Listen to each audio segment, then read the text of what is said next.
যেটা এটা যদি না থাকে তাহলে সেই ব্যক্তি দুনিয়ার মধ্যে যত ভালো আমলই করুক তার কোনো আমল কবুল করা হবে না।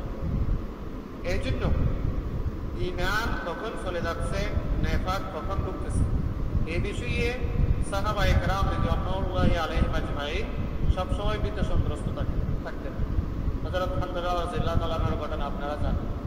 এভাবে হযরত ওমর রাদিয়াল্লাহু তাআলা আনহু একদিন হযরত হুযায়ফা রাদিয়াল্লাহু তাআলা আনহুর কাছ থেকে জিজ্ঞেস করতেছে, হুযায়ফা তুমি একটু বলো, আল্লাহ রাসূল তোমাকে প্রায় সময় বলেন যে মুনাফিক কারা কারা, এটা সর্বপ্রথম আল্লাহ রাসূল হযরত হুযায়ফা রাদিয়াল্লাহু তাআলা আনহুকে জানাতেন। ওমর রাদিয়াল্লাহু তাআলা আনহু হযরত হুযায়ফার কাছে জিজ্ঞেস করতেছেন, এই হুযায়ফা মুনাফিকদের লিস্টিতে আমার নামটা আছে কিনা এটা একটু তুমি দেখে রাখবে। তাই চিন্তা করে দেখেন সাহাবায়ে কেরাম ঈমানের ব্যাপারে কত বেশি সচেতন ছিলেন, নেফাকের ব্যাপারে কত বেশি শঙ্কিত ছিলেন। হযরত হাসান বসরি রাহমাতুল্লাহ আলাইহি বলতেছেন, যে ব্যক্তি নেফাকের ব্যাপারে ভীত সন্ত্রস্ত থাকে সেই ব্যক্তি ঈমানদার, আর যে ব্যক্তি নেফাকের ব্যাপারে কোনো শঙ্কা নেই সেই ব্যক্তি হচ্ছে বেঈমান। হযরত হাসান বসরি রাহমাতুল্লাহ আলাইহি কথা। এই ইরতিদাদের ফিতনা উম্মতের প্রথম যুগে যখন রাসূল করিম সাল্লাল্লাহু আলাইহি ওয়াসাল্লাম ইন্তেকাল করেছেন তখন ইরতিদাদের ফিতনা শুরু হয়েছে। কিভাবে? কেউ যাকাত অস্বীকার করেছে, কেউ সরাসরি মুশরিক হয়ে গেছে, কেউ আছে তারা বন্ধ নবুয়তের দাবি করেছে, আর কেউ সেই নবুয়তকে বিশ্বাস করে ইসলাম থেকে বের হয়েছে। তাহলে ওই সময় আল্লাহ রাসূলের ইন্তেকালের পরে একটা ইরতিদাদের ফিতনা ছিল। এই ইরতিদাদের ফিতনা এটা হযরত আবু বকর রাদিয়াল্লাহু তাআলা আনহু এই ফিতনাকে তলোয়ারের মাধ্যমে দমন করেছিলেন। তিনি যারা বন্ধ নবুয়তের দাবিদার তাদের বিরুদ্ধে জিহাদের অভিযান পরিচালনা করেছিলেন, এবং যারা যাকাত অস্বীকার করেছিল তাদের বিরুদ্ধে তিনি কি করেছিলেন? জিহাদ ঘোষণা করেছিলেন, যেহেতু তারা যাকাত ইসলামের একটা বিধানকে অস্বীকার করেছে। এবং যারা মুরতাদ হয়েছে, শরীয়তের হুকুম হচ্ছে মান বাদদালা দীনাহু ফাকতুলুহু, যে ব্যক্তি তার দিন পরিবর্তন করলো তাকে তোমরা হত্যা করো। হত্যা করো মানে এটা উলুল আমরের কাজ। সাথে রাসূলের বিষয়টা প্রত্যেক কিছু ছাড় আছে, আছে এটাই, এবং শত্রুদের বুদ্ধি আছে। যদি কেউ ওই কাজটা আমিরের অর্ডার ছাড়া নিজে নিজে করে ফেলে তাকে কোনো শাস্তি দেওয়া হবে না। এটা ইসলামী ইমারত থাকলে। আর যদি ইসলামী ইমারত না থাকে তখন তো এটা তো আগে সুযোগ, যেহেতু অন্যান্য ইমারতগুলো তো সাথে রাসূলের শাস্তি ঠিকভাবে প্রয়োগ করে না। এটা ছাড়া নিজের ইচ্ছে আছে, এগুলোর ব্যাপারে হুকুম হলো এটা উলুল আমর করবে। আমাদের কাজ হলো তাদের বিরুদ্ধে সচেতনতা সৃষ্টি করবে। আমরা বাংলাদেশে যে ইরতিদাদের বিরুদ্ধে আমাদের অভিযান, ইরতিদাদের বিরুদ্ধে আমাদের মিশন, ইরতিদাদের ফিতনার বিভিন্ন ধরনের যে বাংলাদেশের রূপ আছে, যেমন একটা হচ্ছে নাস্তিকবাদের ফিতনা, আর একটা হলো সেকুলারিজমের ফিতনা, ইউরোপীয় যেগুলো মতবাদ আছে সেগুলোর ফিতনা, উপরে মুসলমান দাবি করে ভিতরে ইসলাম নেই। আর একটা হলো খ্রিস্টান মিশনারিদের ফিতনা, হাদিয়ানীদের ফিতনা, তারপরে উগ্র হিন্দুত্ববাদীদের যেটা বাগোয়া এই লাভ সব, এই যে একটা আছে না, এরা ভারতের মধ্যে একদম এটা প্রকাশ্য করে, এটা সেটা না বুঝে মধ্যে করে। এই সকল ফিতনাগুলো আমরা মোকাবেলা করবো। এই ফিতনাগুলো মোকাবেলা করবো আমরা মূলত দাওয়াতের ভাষায়। কিসের ভাষায়? দাওয়াতের ভাষায়। এটাই হচ্ছে আমাদের মানহাজ। তো যাই হোক, তো যে বিষয়টা বুঝাতে যাচ্ছিলাম সেটা হচ্ছে তাদের ফিতনা যুগে যুগে এসেছে। আবু বকর রাদিয়াল্লাহু তাআলা আনহু বলে তাদের ফিতনা এসেছে, আবু বকর রাদিয়াল্লাহু তাআলা আনহু সেটা তরবারি দিয়ে দমন করেছেন। এর পরবর্তী সময়ে মাঝখানে অনেকদিন তাদের ফিতনা বন্ধ ছিল। পরে যখন ইউরোপের শিল্প বিপ্লব হয়েছে তখন আরেকটা তাদের ফিতনা শুরু হয়েছে, যেখানে কেউ মুসলমান থেকে খ্রিস্টান হয়ে মুরতাদ হতো না। অর্থাৎ তারা মুসলমান থেকে বের হয়ে তারা হিন্দু হয় না, মুসলমান থেকে বের হয়ে তারা বৌদ্ধ হয় না, মুসলমান থেকে বের হয়ে তারা শিখ হয় না, মুসলমান থেকে বের হয়ে অন্য কোনো ধর্মের প্রতি তারা যোগ দেয় না। মুসলমান থেকে তারা প্রকাশ্যে মুসলমান থাকে, তারা মসজিদের মধ্যে আসে, তারা মানুষের সাথে সামাজিক মুসলমান হিসেবে বসবাস করে, কিন্তু তারা অবচৈতনিকভাবে তাদের ভিতরে ঢুকে গেছে। কেন? তারা ইমানের পরিপন্থী বিভিন্ন মতবাদ গ্রহণ করেছে, তারা সেকুলারিজমের মতবাদকে গ্রহণ করেছে, তারা ডেমোক্রেসির মতবাদকে গ্রহণ করেছে, তারা লিবারেলিজমের মতবাদকে গ্রহণ করেছে, তারা কমিউনিজমের মতবাদকে গ্রহণ করেছে। এরকম বিভিন্ন মতবাদগুলো মুসলমান সমাজের ভিতরে জীবাণুর মতো সংক্রমিত হওয়ার কারণে অবচৈতনিকভাবে মুসলমানদের দিল থেকে ঈমান বের করার একটি যে একটা সূক্ষ্ম ইরতিদাদি ফিতনা ছড়িয়ে পড়েছিল। এটা কখন 16, 17, 18 শতকের দিকে ইউরোপের শিল্প। এই ফিতনাটা কিন্তু তখন শুরু হয়েছে, কিন্তু আজ পর্যন্ত চলমান। এটা এখনো পর্যন্ত বন্ধ হয়নি। এটা যদি বন্ধ হতো তাহলে মুসলমানদের ঘরে জন্মগ্রহণ করে হেজাবের বিরুদ্ধে কথা বলতো, মুসলমানদের ঘরে জন্মগ্রহণ করে ইসলামী দণ্ডবিধির বিরুদ্ধে কথা বলতো, মুসলমানদের ঘরে জন্মগ্রহণ করে ইসলামী শরিয়ার বিরুদ্ধে কথা বলতো, মুসলমানদের ঘরে জন্মগ্রহণ করে জেহাদের বিরুদ্ধে কথা বলতো। কিন্তু কেন বলতেছে? ওই ফিতনাটা তখন শুরু হয়েছে, আজ পর্যন্ত সেই ফিতনাটা কি চলমান হয়েছে।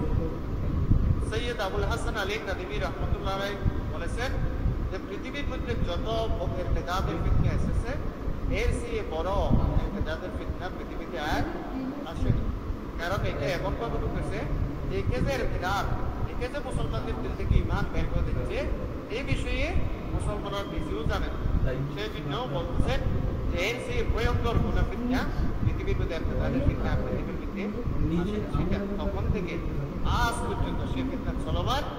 এবং আমরা বাংলাদেশে একটু স্বাধীনতার সুযোগ পাওয়ার পরও আমরা যখন নাকি শরিয়ার কথা, জিহাদের কথা আমরা একটু স্বাধীনভাবে বলা শুরু করলাম, তখন মুসলমানদের ঘরে জন্মগ্রহণকারী আমাদের মুসলমানদের ঘরে জন্মগ্রহণকারী অনেকেই আমাদের এই বিরোধিতা করতেছে, ঠিক না? তাহলে বুঝে গেল এখান থেকে জুলুম আপাতত সরেছে, এখান থেকে জালেম সরেছে, ফেরাউন সরেছে, কিন্তু কুফর সরে।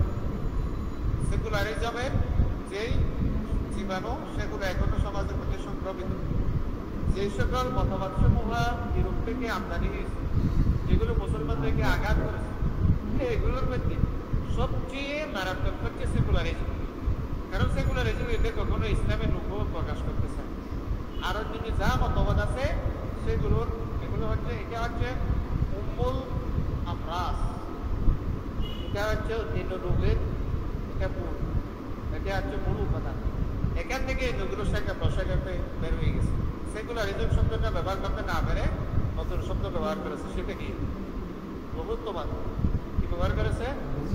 এটা সেকুলারিজমের সন্তান। এইভাবেই তাদের যে ফিতনা সেটা ব্যাপক ছড়িয়ে পড়তেছে। এই ফিতনা যদি আমরা রোধ করতে না পারি, আমরা যে কাজটা করবো, এই মসজিদ তৈরি করবো, মসজিদ ভেঙে দেওয়ার জন্য আরেকটি দল তৈরি হয়েছে। আমরা যে মিনারা নির্মাণ করবো, সেই মিনারা ভেঙে দেওয়ার জন্য একটি দল তৈরি হয়েছে। এটা এইভাবে হতেই থাকবে। কারণ একটা বিষয় আপনারা দেখেন, সেটা হচ্ছে আল্লাহর কোরআনের বিরুদ্ধে, আল্লাহর কোরআনের আইনের বিরুদ্ধে কথা বলার পরও মুসলিম নাসরিনের অনুসারীকে ক্ষমা চেয়েছে যারা নারী সংস্কার কমিশন গঠন করেছে, মানে কাদের অনুসারী। কাদের অনুসারী বলে যে আপনাদেরকে ক্ষমা চাইতে হবে না, ক্ষমা চাইতে আমাকে চাইতে। আপনারা জুড়ে বলতে কাদের অনুসারী? তারা কোরআন সুন্নাহর সরাসরি বিরোধিতা করার পরও তারা ক্ষমা চাইনি। আর হেফাজতের সমাবেশে একজন আলেম তাদের ক্ষেত্রে একটা শব্দ করা করে বলছেন, এদের জন্য কৈফিয়ত দিতে হয়েছে, কিন্তু এই কৈফিয়তের যদিও প্রয়োজন ছিল না। আল্লাহ তাআলা কোরআন শরীফে বলতেছেন, ইয়াসআলুনাকা আনিশ শাহরিল হারামি কিতালুন ফীহি কুল কিতালুন ফীহি কাবীর ওয়া সাদ্দুন আনিল মাসজিদিল হারামি ওয়া ইখরাজু আহলিহি মিনহু আকবার। যখন নাকি মুসলমানরা বলে আশুরুল হুরুম নয় মনে করে আশুরুল হুরুম একদিনের মধ্যে হামলা করে বলছে, আবার কোনো কোনো রওয়ায়েতের মধ্যে আছে যে আসলে আশুরুল হুরুম ছিল না। মুশরিকরা এদের বিরুদ্ধে প্রোপাগান্ডা ছড়ানো শুরু করছে, বলে এত মিল্লাত ইব্রাহিমের দাবি করে। মিল্লাত ইব্রাহিমের মধ্যে আল আশুরুল হুরুমের একটা ইজ্জত ছিল, এরা তো সেই ইজ্জতকে নষ্ট করে দিয়েছে। আশুরুল হুরুমের মধ্যে তারা কেন কি করলো? জিহাদ করলো, হ্যাঁ, কেতাল করলো। তখন আল্লাহ তাআলা জবাব শিখিয়ে দিচ্ছে, হুরুমের মধ্যে হ্যাঁ কেতাল করা এটা কি মানে ঠিক আছে, এটা অপরাধ বুঝলাম, কিন্তু তোমরা যেগুলো করে সেগুলো কি? কিন্তু মসজিদে হারামে মানুষ মুসলমানদেরকে যেতে বাধা দেওয়া, এরপরে মক্কা থেকে মুসলমানদেরকে বহিষ্কার করা, এটা তো আকবর। এটা গভীর হলে এটা কি আকবর, এটা শুদ্ধ অপরাধ হলে এটা অনার জঘন্য অপরাধ। তো জবাবটা তো এইভাবেই হবে যে ঠিক আছে, আমাদের শব্দ সহিত একটু করা হয়েছে, তোমরা যে কোরআনের বিরোধিতা করেছো এটার জন্য তোমাদের ফাইবার কমা চাইতে হবে। এইভাবে কথাটা বলতে হবে। আল্লাহ আমাদেরকে শিখিয়ে দিয়েছে, আমরা সেইভাবে কথাটা বলতে পারিনি। আমরা হাই হাই হাই হাই করা শুরু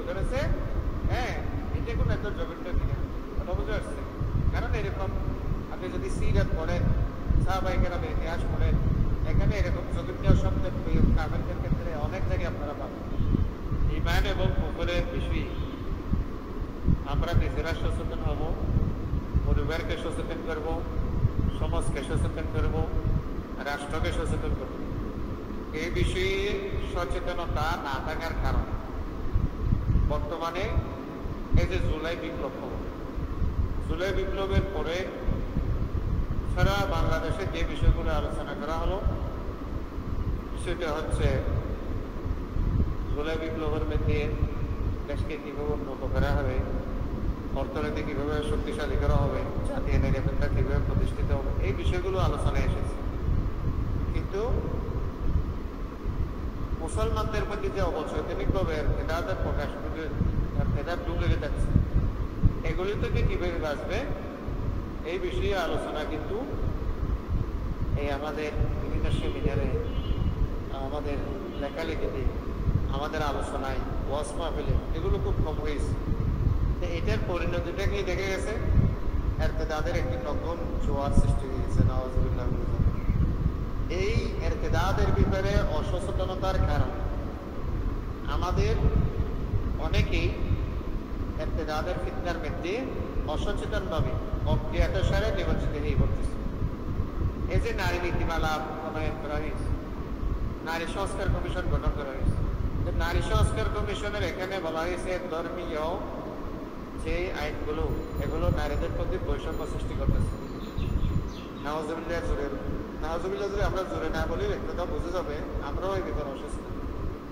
যেহেতু এই যে নারীদের ব্যাপারে ইসলামের আইনগুলো কিসের দ্বারা প্রমাণিত, কোরআনের দ্বারা প্রমাণিত, সুন্নাহর দ্বারা প্রমাণিত, সুতরাং এই সকল বিষয়গুলো যদি কেউ অস্বীকার করে বা যদি এগুলো কেউ যদি দিতে পারে অথবা কেউ যদি এগুলো নিয়ে যদি ঠান্ডা বিদ্রুপ করে তাহলে তার ইমেল থাকবে।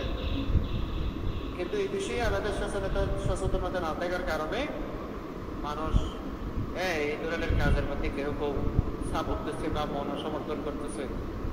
এই ধরনের বিষয়ে জড়িত হওয়ার কারণে মানুষের ইমান বিলুপ্ত হয়েছে।